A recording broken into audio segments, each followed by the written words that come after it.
Olá a todos, sou o Pastor Giannone e vou falar com vocês sobre life sharing. O que é o life sharing? Primeiramente, a palavra traduzida para o italiano significa compartilhamento de vida. O life sharing nasce da ideia da preparação do purê de batatas.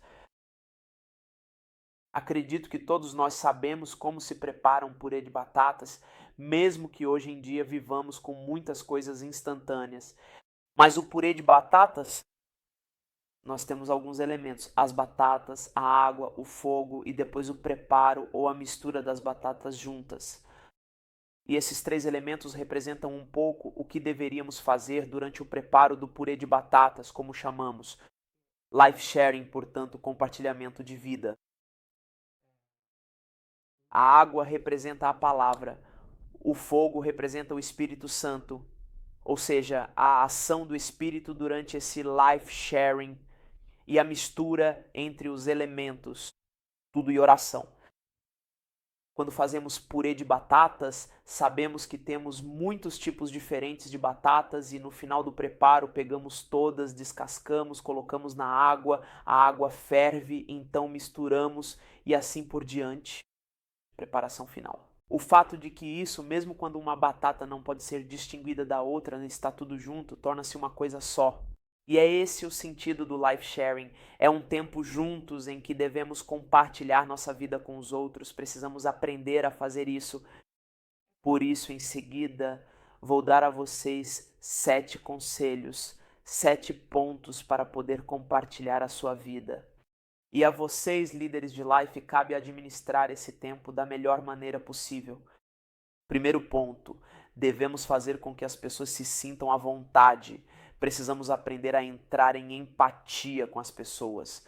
Porque no nosso life sharing pode haver alguém que chegou há pouco tempo. No nosso life sharing pode haver alguém que, por natureza, é um pouco relutante em compartilhar a própria vida.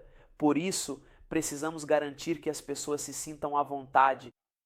Pode ser que no início a gente coma alguma coisa junto, não é? Não sei, conversar, tomar um café, tentar relaxar um pouco.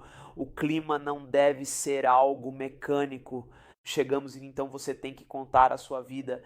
Não, precisamos deixar as pessoas à vontade. Haverá pessoas que não vão querer fazer isso nas primeiras vezes e nós devemos deixá-las livres para decidir o que compartilhar, quando compartilhar, até que ponto compartilhar a vida delas conosco. Segundo ponto que podemos dar para criar um bom compartilhamento de vida, um bom momento de partilha, é criar um ambiente agradável, começando também pelas coisas práticas. Eu entendo perfeitamente que talvez para alguns possa soar um pouco estranho o que estou dizendo, mas ter simplesmente um cômodo bonito, agradável, limpo. Digo limpo porque às vezes já entrei em casas onde você não se sente à vontade porque não está limpo. Por vários motivos, alguns até por falta de tempo. Portanto, precisamos fazer com que nossa casa seja limpa, cheirosa e tenha uma boa acolhida.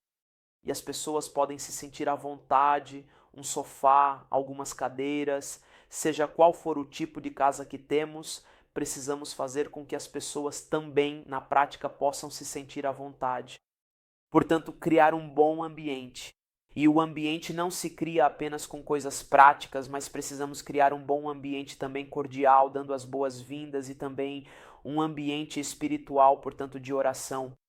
Recomendo fortemente reservar um tempo antes do life sharing para orar, para que esse momento de partilha seja um tempo especial, um tempo precioso na presença de Deus. Porque mesmo que não estejamos orando durante a partilha, o simples fato de estarmos reunidos ali, em nome de Jesus, a Bíblia nos ensina que onde 2 ou 3 estão reunidos em seu nome, Ele está ali. E portanto na partilha, e eu também tive essa experiência durante a partilha, Deus pode agir, pode trazer cura e pode trazer libertação, mesmo quando uma pessoa compartilha seu próprio fardo, seus próprios problemas, suas dificuldades, até mesmo suas vitórias. Talvez não devamos contar apenas coisas ruins. Por isso é importante criar um bom ambiente, começando pelas coisas materiais, mas também um bom ambiente espiritual, um bom ambiente emocional, então dando as boas-vindas, sendo cordiais. Terceiro ponto, abrir o coração como líder de life. Também devemos, mesmo que não seja uma regra, ser os primeiros a abrir nosso coração sem medo. Normalmente, se temos pessoas novas, se estamos começando, é bom começar por nós mesmos, dando assim o exemplo e podendo compartilhar também as nossas dificuldades. Porque todo líder de life tem dificuldades e não há problema em compartilhá-las. É normal que algumas coisas contemos apenas ao nosso mentor, mas dizer que estamos passando por um período ruim, que é um momento difícil para nós, que temos um problema na família, não é um problema. Pelo contrário, mostrar nossas fraquezas faz com que as pessoas também se sintam mais à vontade para compartilhar as delas, porque às vezes pensamos que só nós temos problemas. Portanto, abrir o nosso coração. Se por outro lado, no Life, isso já é feito há muito tempo, já existe uma intimidade com as pessoas, podemos também fazer isso por último, não é uma regra. Mas dar o exemplo no início é muito importante para que as pessoas vejam que, como Life Leader, não temos nenhum problema em compartilhar nossas dificuldades. Porque esse é o sentido, compartilhar nossa vida uns com os outros. Quarto ponto, certifique-se de não perder a vida. Que os participantes não divulguem o que é dito dentro do Life Sharing. Esse ponto é muito importante e devemos ser radicais. Caso contrário, ninguém se sentirá seguro. Portanto, criar um ambiente seguro dentro do nosso life sharing. O que isso implica? Ser, como também diz no texto que vocês certamente receberão, ser radicais nisso. Também posso dizer, mesmo sendo duros, se uma pessoa contar as coisas que são ditas dentro daquele live.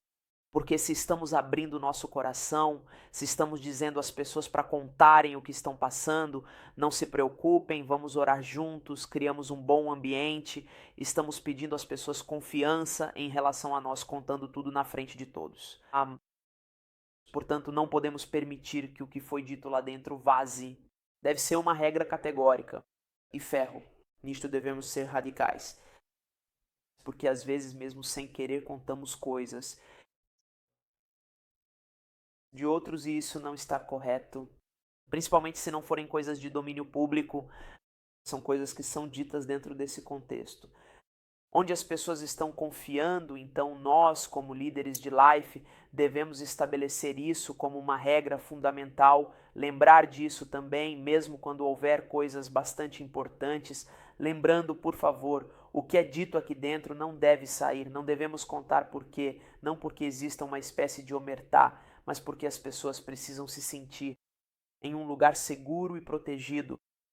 E, portanto, não é uma questão de ser omisso, mas apenas uma questão de proteção para o coração e para a vida deles.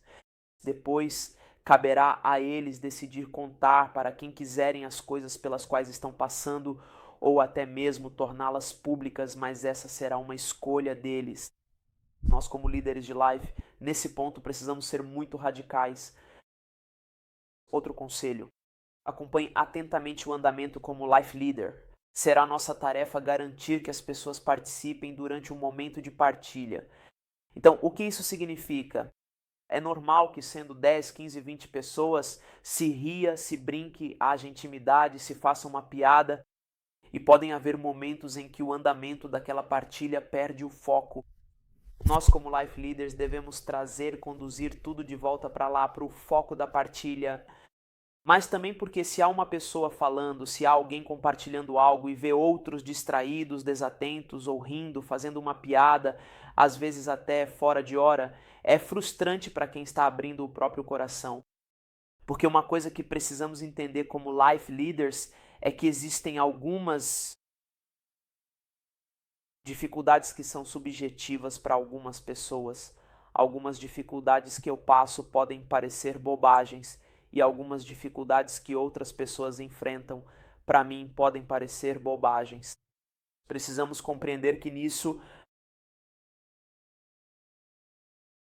a sensibilidade é subjetiva e, portanto, como life leaders, devemos acompanhar o desenrolar, ficar atentos, trazer o foco de volta, se houver um momento de tensão, relaxar o ambiente, e somos nós que conduzimos, então precisamos estar atentos ao andamento desse momento de compartilhamento de vida.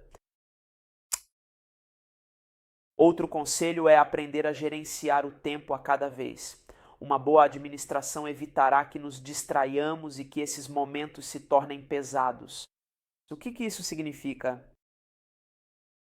Imaginem que vocês têm um grupo ao vivo de 10, 15, 20 pessoas e todos precisam contar.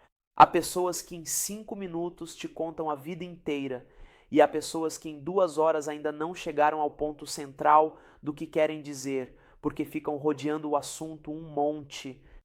Então isso pode se tornar algo muito longo e entediante. Nós também precisamos gerenciar o tempo ali, então se percebermos que há alguém falando demais, devemos tentar ajudá-lo a ir direto ao ponto, ou então dizer, pessoal, olhem, 5 minutos para cada um. Ou se em algum dia você quiser ser um pouco mais leve, peça para compartilhar apenas quem tem algo importante para dizer. Para o resto, rezamos. Ou, se for um jantar, decidam a cada vez.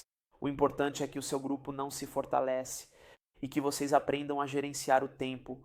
Vocês têm aquele tempo que definiram? 1 hora e meia para fazer esse compartilhamento de vida? Ok, nesse tempo vocês devem dar a oportunidade para todos falarem ou para quem tem algo muito importante para compartilhar, seja positivo ou negativo, mas isso virá com o tempo. O meu conselho é que no início todos aprendam a compartilhar, porque caso contrário haverá quem compartilhe e quem não compartilhe. Mas quando o seu grupo já estiver integrado e já tiver se tornado aquele purê de batatas de que falamos no início, então vocês poderão gerenciar esse tempo de uma forma melhor. Portanto, um conselho prático pode ser esse. Ok, temos um tempo determinado, pessoal, e 5 minutos para cada um poder compartilhar, ou você, que é o líder do grupo. Você sabe que há uma pessoa que está com um problema sério, deixa essa pessoa falar primeiro assim, mesmo que ela ocupe 20 minutos e os outros não falem, hoje nos concentramos nela porque há uma situação grave em sua vida. Portanto, isso depende da sabedoria de vocês. Ainda, o último conselho ou o último ponto, concluir com a oração. É sempre importante, especialmente se durante um momento de partilha surgiram motivos para orar, concluir por fim com a oração e com a Santa Ceia. Portanto, precisamos sempre concluir com esse momento espiritual. Fazemos a Santa Ceia juntos e oramos juntos. Oramos por aquelas situações que surgiram durante a partilha. Como dissemos há pouco, se há uma pessoa que tem um problema grave, hoje nós oramos por essa pessoa, ou hoje oramos por mais pessoas, depende, isso vai depender de vocês, ou fazemos uma oração coletiva. Portanto, isso fica a critério da sua liderança, da sua sabedoria, mas sempre conclua com um tempo de oração e fazendo a ceia do Senhor juntos, pois esse é um momento espiritual. Ali estamos partindo o mesmo pão, bebendo o mesmo vinho, ou seja, estamos tendo um tempo de comunhão também espiritual, mesmo que seja simbólica, mas nesse simbolismo há, digamos, como uma unção especial, como quando se faz o lava-pés nos retiros. Sempre há aquele banho de lágrimas, todos orando, porque existe, mesmo sendo algo simbólico, Jesus nos disse: façam isto em memória de mim. Portanto, há uma motivação, além do que pode parecer apenas um rito religioso. E para concluir, quero ler com vocês 1 Coríntios, capítulo 12, do versículo 14 ao 18. De fato, o corpo não é composto de um só membro, mas de muitos membros. Se o pé dissesse, já que não sou mão, não sou do corpo, nem por isso deixaria de ser do corpo.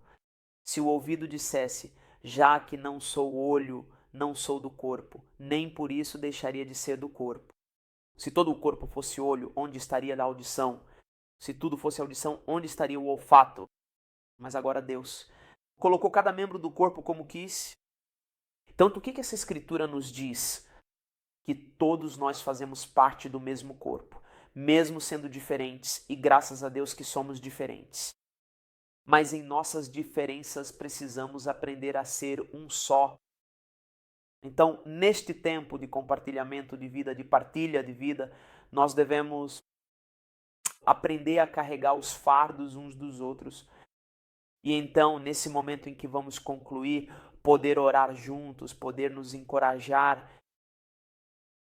E quando carregamos os fardos uns dos outros com uma palavra de encorajamento, com uma oração ou até mesmo com algo concreto, se há uma pessoa em dificuldade, fazemos uma arrecadação para ele, para ela, para a sua família, para o seu problema. Quando cuidamos do outro, estamos demonstrando que somos um só corpo.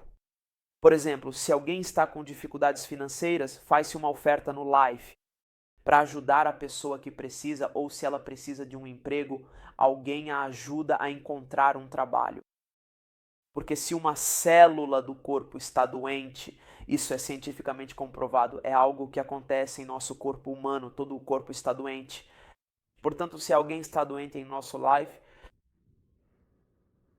também todo o life fica doente.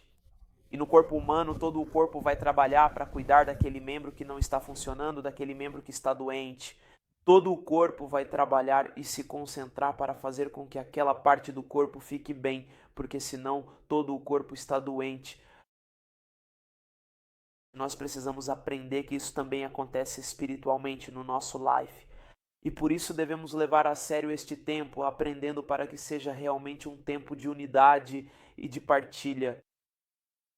Eu terminei, oro para que cada líder de life possa ter sabedoria, discernimento, inteligência espiritual para poder conduzir este tempo de compartilhamento de life da melhor maneira possível. Para que durante esses momentos de partilha, esses momentos de oração, esses momentos de santa ceia, possa haver a cura de todo o corpo, life por life, para que a igreja seja edificada e possamos crescer até a estatura do homem perfeito que é Cristo Jesus. Eu oro em nome de Jesus por cada um de vocês para isso. E agradeço a vocês. Amém.